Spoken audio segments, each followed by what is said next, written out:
Hey Hip Chicks, if you have hollow core doors at your house, this may have happened to you, or it just might in the future. Don't freak out and feel like you need to replace your hollow core doors just because they start to come apart.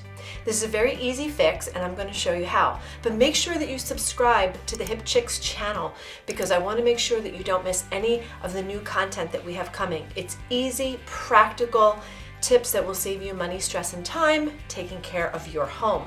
Let's talk about this. What we have here is a standard hollow core door, and what has happened from years of use and maybe a few slams, the front panel has separated from the core. It's hollow inside, but there's a thick piece of wood all around the perimeter. So what happens is that this just starts to come unglued. And don't we all at times become unglued? So what we can do is grab premium wood glue. You don't want to use Elmer's craft glue or school glue. Has to be Carpenter's wood glue. Grab a paintbrush.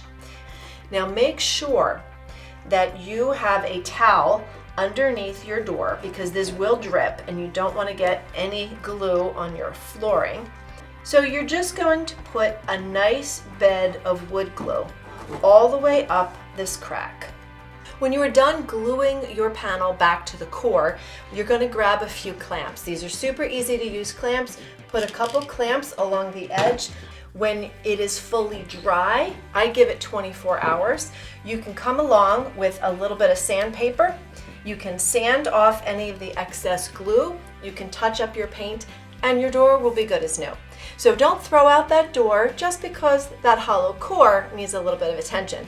It's an easy 10-minute fix and you don't have to be bothered drilling new doorknob holes, adding new hinges, or carving out with a chisel for your new hinge plate. So this is an easy fix and make sure that you subscribe because I have lots more practical tips like this coming in the future.